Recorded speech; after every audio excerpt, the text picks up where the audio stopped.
Katika dunia sasa hivi tunajua kwamba tunakumbwa na mambo mengi ambayo yanaendelea kwenye tasnia kubwa kabisa ya serikali nyingi duniani zinakumbwa na shida zifuatazo. Na hizi shida zinasababisha kuweza kuleta majanga mbalimbali na kuweza kuleta taharuki sana duniani. Inaweza nikawa katika nchi yako unayoishi, lakini inaweza ikawa katika maeneo unayoishi, lakini pia inaweza ikawa katika ukanda unaoishi. Kwa sababu gani nazungumza hivyo? Nazungumza hivi kwa sababu nakuletea mijadala 10 duniani ambayo ni mizito sana. So katika tu nchi unayoishi, mijadala 10 duniani ambayo ni mizito sana, ambayo katika controversial topics ni mijadala ambayo inasababisha uchumi kushuka, demokrasia kushuka, mambo mengi kushuka, inasababisha usawa kijinsia kuweza kushuka, inasababisha mambo ya migogoro katika makabila, kidini. Kwa hii ni mijadala mikubwa sana ambayo inasababisha vitu vingi, na hivi vitu vingi vinakuja kuathiri usalama wa mtu, na vinakuja kuathiri uchumi. Vinakuja kuathiri uchumi, na hivyo nchi kama nchi kuweza kushuka na kuweza kufanya vizuri katika hali ya kutoa huduma za jamii na hali ya kutoa elimu ambayo ni sawia, inayoendana na wakati tulionao. Tunakumbuka katika wakati tulionao tuko katika generation ya Zen, tunaita Gen Z. Generation ya Gen Z na Generation Z ni generation ambayo inaendana na usawa wa teknolojia, lakini pia ni usawa ambao imejaa watu wengi wanaojitoa muhanga. Sasa mijadala 10 duniani ambayo inaendelea mzito. Namba 1 ni mabadiliko ya nchi, mabadiliko ya tabia ya nchi. Hii inatokea pale ambapo wajibu wa mataifa makubwa dhidi ya madogo unakuwa ni mkubwa sana. Yani mataifa makubwa yanaonea mataifa madogo katika in all aspects: kiuchumi, kijamii, kiuchumi, kisocial, kipolitiko, kisiasa. Mambo mengi sana yanakaa hapa na kuweza kuathiri mfumo mzima wa utawala, mabadiliko ya tabia ya nchi. Lakini kupunguza gesi chafu na ambazo zinaleta athari katika maendeleo, inaleta gumzo katika maendeleo. Mabadiliko ya tabia ya nchi, tunapozungumzia mabadiliko ya tabia ya nchi ni globalization ambayo ipo katika global warming. Global warming ni excess increase of temperature, tunajua hivyo. Sasa mabadiliko ya tabia ya nchi hii sasa inakuja kuathiri hata kwenye upande wa kilimo, inakuja kuathiri katika upande wa uzalishaji chakula, vitu vingi sana ambavyo vinasababisha mabadiliko ya tabia ya nchi na kuweza kufanya uchumi kushuka, kwa sababu nchi kama nchi unakuta haijiwezi katika hali ya kuzalisha chakula kinachotosha wananchi wake. Yani unakuta nchi kipaumbele chake sio kilimo. Sasa kama nchi kipaumbele chake sio kilimo, what are you doing? For expectation that every citizen ataishi katika hali anavyoishi, kwa sababu athari kubwa itakayotokea ni njaa. Lakini mijadala mingine inayotokea ni mingi sana, kama nilivyokuambia nakuletea mijadala 10. Namba 2 ni haki za binadamu na demokrasia. Uhuru wa kujieleza dhidi ya udhibiti wa serikali sasa hivi umekuwa ni hafifu sana duniani kote, ambapo sasa inaelezwa kwamba demokrasia imeshuka kwa asilimia kubwa sana, lakini pia haki za binadamu zimeshuka sana, kwa sababu ni kitu ambacho kimekuja na kitapotea endapo tukisimama kwa pamoja. Sasa basi kitu ambacho kinakuja kufanyika hapa nini? Kunakuwa na hukumu za kifo, mateso ya kisheria, kwa sababu uhuru wa haki za binadamu na demokrasia ni havipo. Hivi vitu ni hafifu. Mjadala wa 3 ambao ni mzito sana duniani ni usawa wa kijinsia, yani haki za jamii. Usawa wa kijinsia na haki za jamii. Hii ni pale ambapo nafasi za wanawake katika siasa, katika uchumi, katika jamii zinakuwa ni kitu ambacho kimekuwa kipiganiwa sana, kwamba 50-50, yani mwanamke 50, mwanaume 50. Kuna usawa wa kijinsia. Huu ni mjadala mkubwa sana ambao unaikumba nchi nyingi duniani ambazo ni sawa na nchi zote. Kwa mfano, kuna haki za LGBTQ. LGBTQ hawa ni zile haki za mashoga. Zile haki za mashoga imekuwa ni mjadala mkubwa sana kwamba mtu ana haki ya kutumia mwili wake anavyotaka, lakini je, huu mwili kama tunajua kwamba ni kanisa la Bwana, kwa nini wewe utumie unavyotaka? Kwa ndugu zetu wa Kristo, kwa ndugu zetu wa Islam, tunajua kwamba mwili ni nyumba ya Bwana. Sasa kwa nini uchafue nyumba ya Bwana? Tumia mwili kama ilivyoelezwa matumizi yake. Sasa katika jamii zenye mila na desturi tofauti, ni vigumu sana kuweza kuwaambia na kuweza kuwahusisha na hili swala la LGBTQ, swala la ushoga. Ni vigumu sana kuweza kuwahusisha na ni vigumu sana kuweza kuwa invite waweze kufanya haya mambo. Kwa kutakachotokea ni nini? Ni migogoro katika jamii na nchi kwa ujumla. Lakini mjadala wa 4 duniani ambao ni mzito sana ni migogoro ya kidini na kikabila. Sasa hivi imezuka, mtu anakuambia fulani ni kafiri kwa sababu tu ni mfuasi wa Yesu. Mtu mwingine anakuambia hataenda mbinguni kwa sababu tu ni mfuasi wa Muhammad sallallahu alaihi wasallam. Sasa ni kitu ambacho kidini haijakaa vizuri. Imani isikupeleke kuweza kukosana na watu, lakini imani yako isikupeleke kufanya maamuzi ambayo unahisi kwamba mwenzako amedumbukia, kwamba mwenzako imani yake sio nzuri kwa sababu ya wewe unavyoamini imani zako ziko vizuri. Kwa hiyo ni vizuri sana kuweza kukadiria na kuweza kujua imani zako kulingana na jinsi unavyoamini. Kwa hiyo sasa, huu mgogoro wa kidini umekuwa ni mgogoro ambao unaleta taharuki sana, pamoja na mgogoro wa kikabila. Sasa hivi mtu yuko laza na kuuliza kwamba wewe ni kabila gani? Mbona hujaniuliza mimi ni mtu gani? Uko expect of asking him about my tribe. Why? Huu ni mjadala mkubwa sana. Kwa hiyo uhuru wa kuabudu dhidi ya misimamo wa dini kuu imekuwa ni changamoto. Kwa sababu mimi nitaabudu katika kanisa fulani, yule ataabudu katika msikiti fulani, na misikiti imegawanyika, makanisa yamegawanyika. Kuna Katoliki, yani kila dhehebu zimegawanyika. Sasa shida inayokuja kutokea hapa, kila mtu anaona yuko sahihi katika upande wake. Jambo ambalo ni gumu sana na ni mgogoro sana ambao unakuja kutokea duniani kote. Lakini pia vurugu na vita vinaweza vikachochewa kwa sababu ya imani. Kwa sababu ya imani zinaweza vikachochewa kwa sababu imani ni kitu ambacho ni very sensitive sana. Lakini mjadala wa 5 katika mijadala 10 duniani ambayo ni migumu sana na ni mizito ni uhamiaji na wakimbizi duniani. Ukifuatia historia kubwa sana, kila nchi ina wakimbizi. Kila nchi ina wakimbizi. Kila nchi ina wakimbizi. Sasa wajibu wa mataifa tajiri kwa wakimbizi, mataifa tajiri kwa wakimbizi, wale mataifa wanatoa msaada kwa wakimbizi kutumia human rights organization.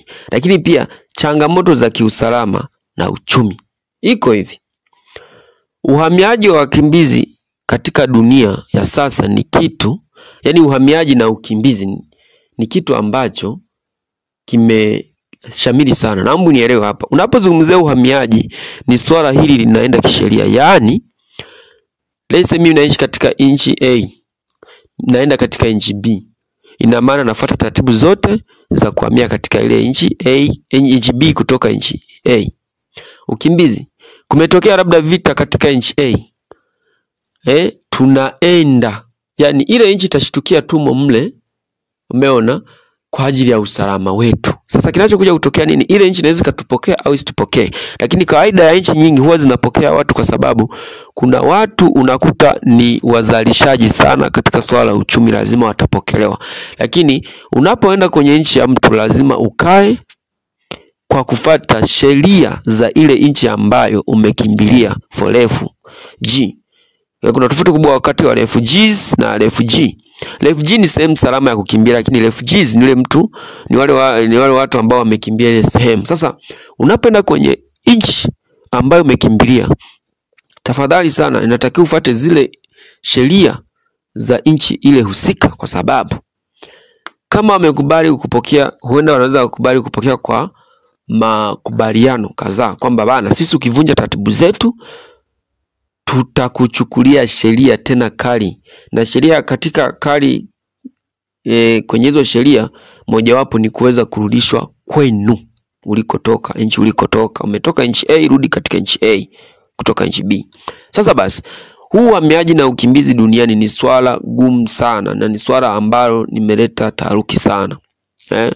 Limeleta taharuki sana. Kwa hiyo wajibu wa mataifa makubwa ni kuweza kusaidia watu ambao wanahamia kwenye nchi kadhaa, lakini pia changamoto za kiusalama na uchumi tuweze kuzizingatia, kwa sababu wale watu wasichukuliwe kwamba sio watu wa dunia hii, wachukuliwe kama ni watu wa kiusalama na wanahitaji kupewa usalama, lakini pia wasichukuliwe kama ni watu wachafua hali ya hewa ya nchi, lakini pia wachukuliwe ni watu ambao wanaweza kuzalisha, isipokuwa tu wafuate sheria na taratibu za nchi husika. Lakini mijadala 10 kati ya hiyo ni mingi sana, lakini katika mjadala wa 6 ni teknolojia na akili mnemba. Hizi tunaziita artificial intelligence. Artificial intelligence imetoka katika generation Z, yani tunaziita Gen Z. Imetoka katika wakati wa generation Z sana. Kwa mfano hizi AI kila unachokiuliza, tunasema kwamba walianza na robot, yani ni kurudisha nyuma, back inward. Walianza na robot, wamekuja toka na robot, wamekuja katika issue tunaita akili mnemba. Akili mnemba faida zake ni kubwa, lakini hasara zake ni kubwa zaidi. Dhidi ya hatari za ajira, kutoeleweka, kwa sababu zipo mashine ambazo zinaweza zikafanya vitu ambavyo mtu angeajiriwa na kupata hela na kupata uchumi. Kwa hii imekuwa ni changamoto kubwa sana. Lakini faragha za watu zimekuwa ni hafifu, kwa sababu watu dhidi ya ukusanyaji mkubwa wa data ni rahisi sana kwa kutumia AI. AI ni artificial intelligence, akili mnemba. Akili mnemba inafanya kazi ambayo binadamu wa kawaida angeifanya, lakini sasa inafanya kwa muda mchache sana. Kwa mfano, unaweza kudownload kwenye simu yako ChatGPT. Hiyo ni AI ambayo kwa sasa hivi inafanya kazi vizuri sana. Ukaiuliza kwamba nini faida ya kuwa na wajibu katika familia, itakuletea inakuletea pale. Kwa hiyo ni wewe tu kufuata. Labda utaeleza kwamba nini faida ya kufanya vizuri katika kilimo cha tumbaku, mfano inakuletea ni kazi kwako. Sasa hii AI ina faida kubwa sana katika teknolojia kama ukiitumia vizuri, lakini pia AI hii ina hasara kubwa sana katika teknolojia kama hautakuwa makini katika matumizi yake, kwa sababu ni rahisi sana kukusanya data ambazo wewe kila data unayoingiza mle ukienda vizuri sana. Kwa mfano ukitukuwa unatumia AI kwa mfano ChatGPT, ukalogin email, unapo login email unakuja kwenye nini, kwenye data zile, kila utakachokiuliza kitabii saved. Kwa kila utakachoulizwa utakuwa unarejelea kwenye zile taarifa ambazo ni za msana. Kwa nchi zilizoendelea, kwa mfano kama Marekani, kuna maswali mengine ukimuuliza ChatGPT na ukapata case sawa, ile ChatGPT itatumika kama shahidi. Kwa mfano ukiweza kuuliza swali kwamba namna ya kuunguza, labda tuseme namna ya kuunguza labda Ikulu, labda kwa mfano ukiwa huko nchi za nje, kwa mfano kama Marekani sio nini, namna ya kuunguza labda mradi wa serikali ambao ni mkubwa. Sasa ule mradi ukaja ukaharibika, wa kwanza kushikwa ni wewe, kwa sababu tayari data saved. Who did that information about that action, yani nani alifanya ile taarifa kuhusu kile kitendo. Umeona? Kwa hiyo AI imekuwa ni mijadala mikubwa duniani ambayo ni mizito sana kwa sasa. Umeona? Kama ukizingatia kitu ambacho unakifanya, kifanye kwa weledi, lakini kama ukizingatia vitu ambacho unakifanya katika teknolojia ikubadilishe maisha katika unavyoishi kwa nia njema katika matumizi yake. Sio vizuri sana kufanya teknolojia kama unavyoitaka. Kwa mfano, sio kila kitu unachokifanya ukaweza kuposti mtandaoni. Unapoposti kitu mtandaoni, unajiuliza kinaenda wapi kukifuta? Kitu kinapopostiwa mtandaoni katika primary data kinakuwa on.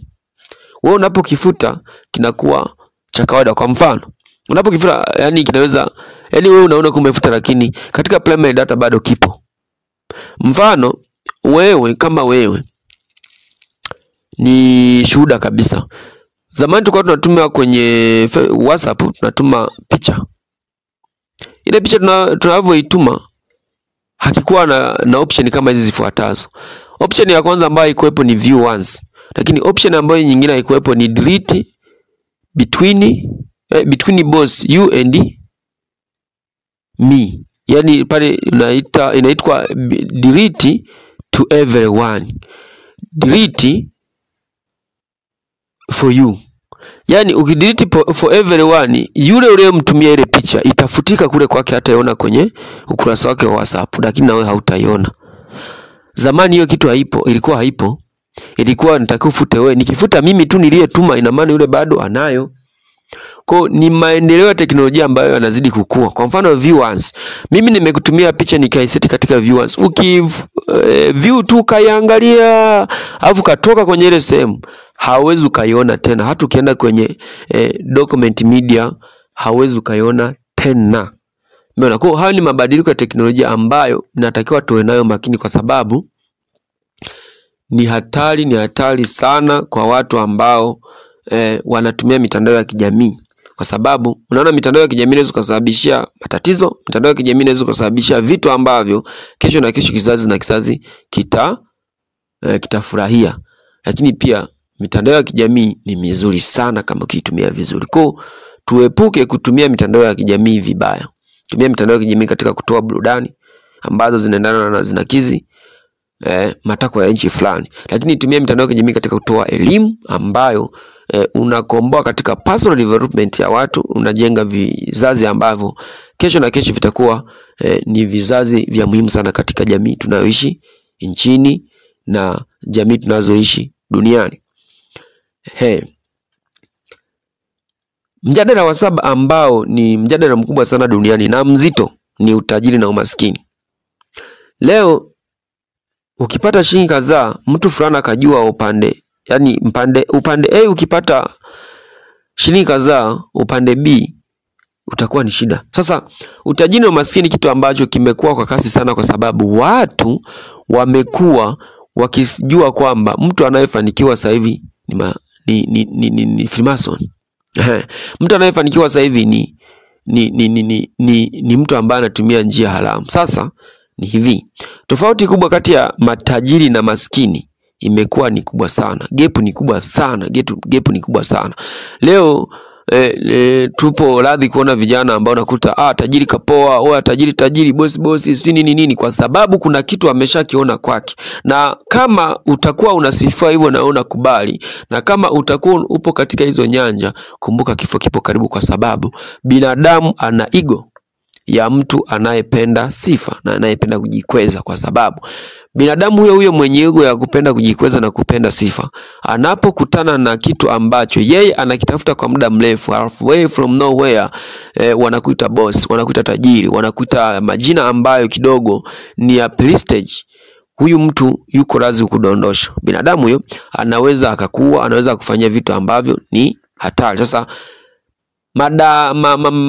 madaraja ambayo ni ya umaskini na utajiri ni yameleta magepu kubwa sana, kwa sababu na mazao yake ni nini? Zao lake litakuja kuathiri mfumo mzima wa maisha na kuweza kusababisha vifo vingi duniani, kwa sababu watu wengi wapo lazima kufanya vitu ambavyo sivyo vya kihalali ili waweze kujipatia faida. Sasa wajibu wa matajiri ni kusaidia jamii. Sasa wewe utachukuliaje pale ambapo tajiri, unajua kwani tajiri hajakusaidia, lazima utaumia, si ndio? Sasa ukiumia, kumbuka usubscribe, tuendelee kujifunza. So utaumia. Kumbe subscribe, tuendelee kujifunza. Kwa sababu gani? Inatakiwa uwe makini katika hali ya umaskini na hali ya utajiri, kwa sababu ukiwa maskini utakuwa na tamaa kubwa ambayo itakusababisha wewe kutenda maovu. Lakini tajiri pia ni rahisi kutenda maovu kwa sababu anayo nguvu, anayo power and authority. Authority, unaweza ukawa na nguvu lakini usiwe na mamlaka. Kuna tofauti kubwa sana. Kwa tajiri ana mamlaka na nguvu. Anaweza akatumia nguvu na anaweza akatumia mamlaka. Tunasema fulani weka ndani, fulani fanya hivi. Hiyo ni nguvu na mamlaka. Anaposema fulani mfunge, fulani weka ndani, hiyo ni nini? Mamlaka. Lakini sasa ukija kwenye power, yani nguvu, anaweza akatumia nguvu yoyote ile wewe kuweza kufanyia jambo baya. Lakini maskini, huyu maskini ana power, hana mamlaka. Maskini unaweza ukawa na nguvu lakini sio na mamlaka. Nguvu yako itakupelekesha na nguvu yako itakuweka wapi kama hauna mamlaka? Mamlaka ni sauti ya mwisho. Mamlaka ni sauti ya kuamua jambo.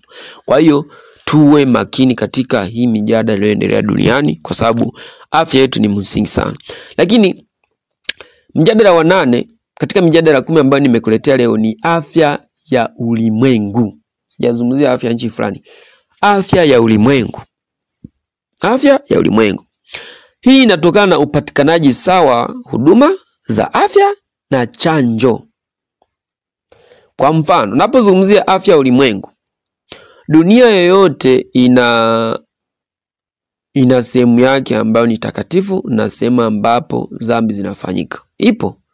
Kwa mfano tukisema tunazungumzia Yerusalemu, tukizungumzia Vatican, hiyo ni miji mitakatifu. Tukizungumzia Israel ni miji mitakatifu. Hapo unielewe vizuri. Tunapokuja kwenye upatikanaji sawa wa huduma za afya, zipo nchi ambazo zina nguvu. Zile nchi ambazo zina nguvu, wanapofanya jambo lao kwenye afya, mfano mfano introduction ya ukimwi, introduction ya chanjo. Zile nchi zenye nguvu zinapokuambia bana, kuna ugonjwa fulani ambao umetokea, huu ugonjwa una chanjo, dawa hii, lazima zile chanjo mtatumia, lazima afya mtalinda kwa matakwa yao, kwa sababu lazima ufate nchi ambazo ni beberu. Sasa kinachokuja kutokea nini hapa? Unatumia vitu ambavyo haujui athari zake katika muda fulani. Unatumia vitu kwa tension.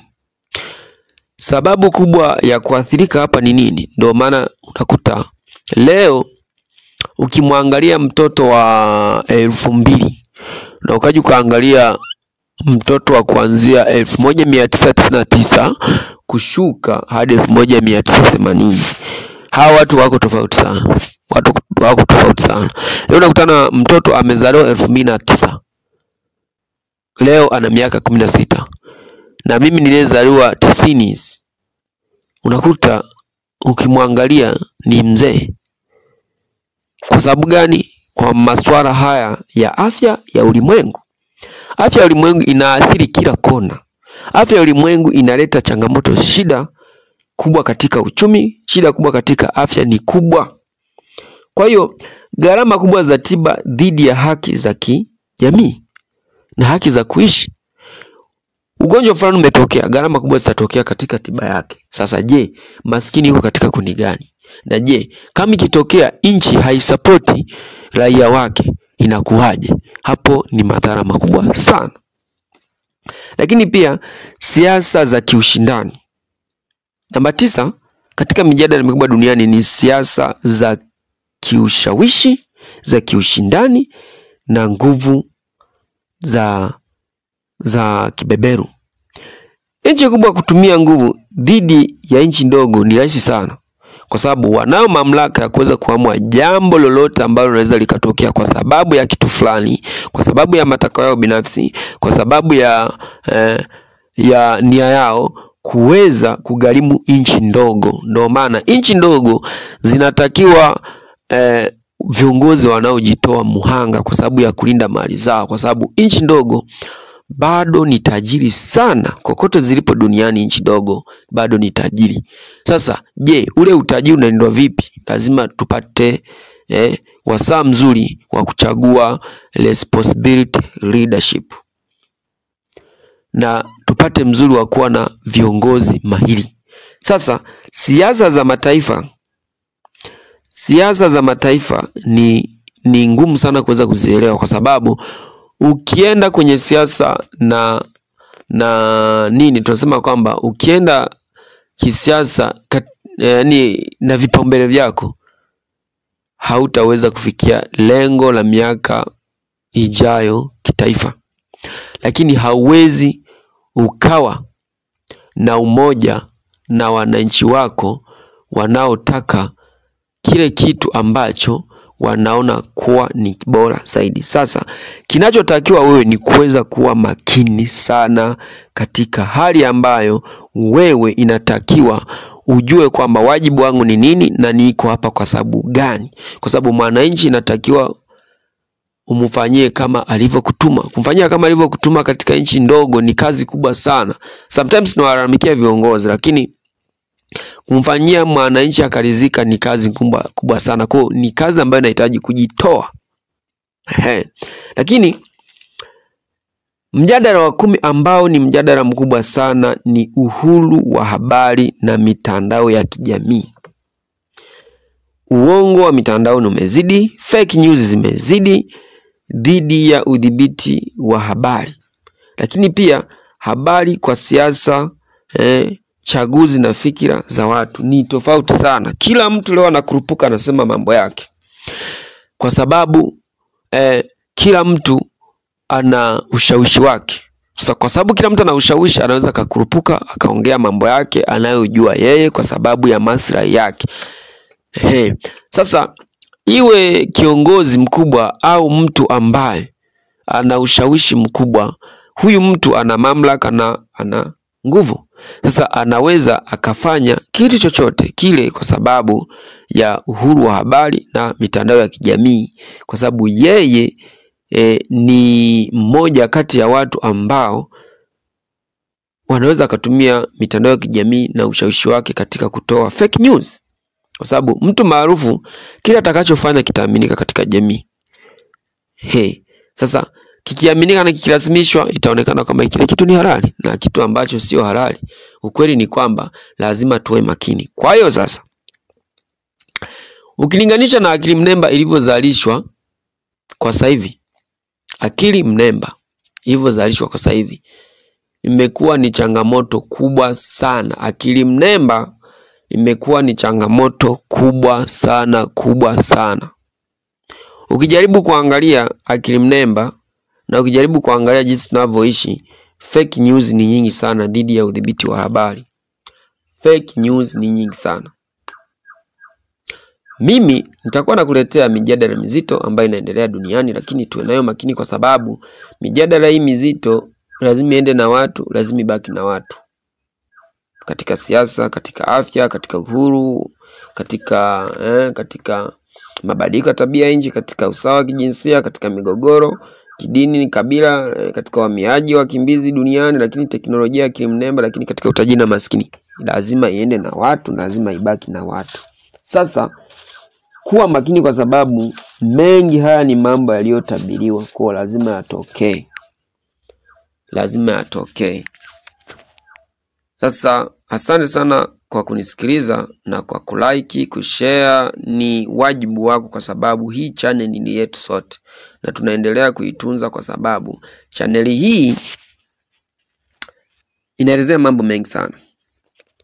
Na kwa sababu inaelezea mambo mengi sana, lazima uweze kuichukulia katika faida, sio katika hasara. Mimi ninachokuomba uweze kulike,